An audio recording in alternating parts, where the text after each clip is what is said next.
Dalam setiap sorakan ada denyutnya, dalam setiap perlawanan ada ceritanya. Di sinilah fakta bertemu emosi dan analisis bertemu aksi. Salam sejahtera, selamat datang ke Nadi Sukan, denyut dunia sukan. Dalam lanskap bola sepak Malaysia hari ini, satu persoalan besar sering berlegar di fikiran peminat, adakah masih wujud pasukan yang benar-benar mampu mencabar dominasi Johor Darul Tazim FC? Atau adakah jurang antara JDT dan pasukan lain sudah terlalu jauh untuk dirapatkan? Persoalan ini bukan sekadar retorik, tetapi semakin relevan apabila melihat prestasi konsisten JDT saban musim. Menurut laporan dan pemerhatian semasa, JDT bukan sahaja mendominasi Liga Super Malaysia, tetapi turut membina satu ekosistem bola sepak yang sukar ditandingi.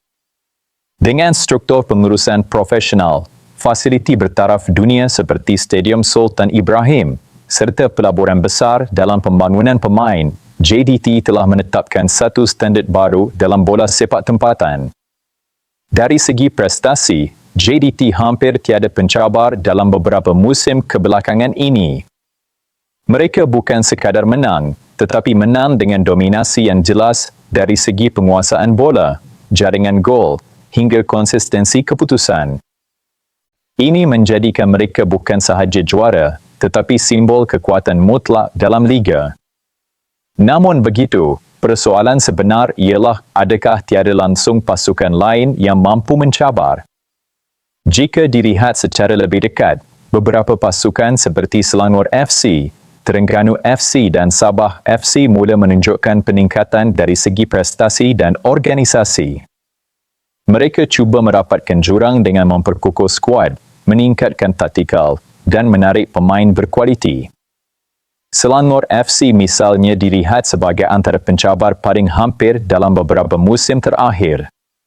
Dengan sejarah besar dan sokongan peminat yang kuat, Selangor cuba bangkit dengan pendekatan moden. Namun, cabaran utama mereka adalah konsistensi, sesuatu yang JDT miliki dalam jumlah maksimum. Terengganu FC pula dikenali dengan disiplin taktikal dan keupayaan melahirkan pemain tempatan berkualiti. Mereka mampu memberi saingan dalam perlawanan tertentu, tetapi masih belum cukup stabil untuk mencabar dalam jangka panjang sepanjang musim.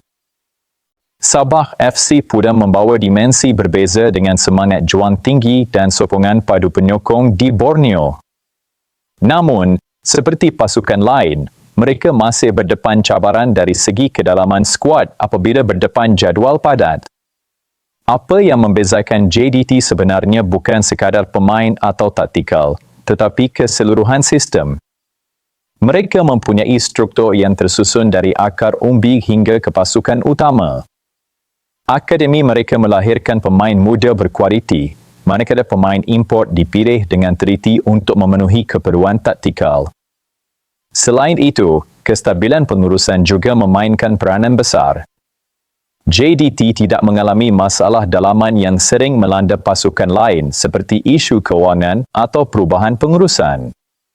Ini memberi mereka kelebihan besar dalam membina kesinambungan prestasi. Namun, dalam bola sepak, tiada dominasi yang kekal selamanya. Sejarah menunjukkan bahawa setiap umpayar pasti akan diuji. Persoalannya, siapa yang akan menjadi pencabar sebenar kepada JDT? Adakah ia akan datang dari pasukan sedia ada yang semakin matang atau dari kebangkitan pasukan baru dengan pendekatan lebih agresif? Dalam konteks Harimau Malaya, dominasi JDT juga memberi kesan positif dan negatif. Dari satu sudut, ia membantu meningkatkan standard pemain tempatan. Namun dari sudut lain, dominasi satu pasukan boleh mengehatkan persaingan kompetitif dalam liga. Menurut kami di Nadi Sukan, cabaran terhadap JDT bukan mustahil, tetapi memerlukan masa, perancangan rapi dan pelaburan yang konsisten. Pasukan lain tidak boleh hanya bergantung kepada semangat atau kejutan satu perlawanan, tetapi perlu membina sistem jangka panjang seperti yang dilakukan JDT. Akhirnya, persoalan siapa mampu mencabar JDT bukan sekadar tentang siapa yang boleh menang satu perlawanan, tetapi siapa yang mampu menyaingi mereka sepanjang musim. Steam ukuran sebenar kekuatan dalam bola sepak moden. Kongsikan pandangan anda di ruangan komen. Jika anda mahu lebih banyak analisis bola sepak tempatan seperti ini, jangan lupa subscribe, like dan share untuk sokong perkembangan kandungan sukan tempatan. Terima kasih, jumpa lagi.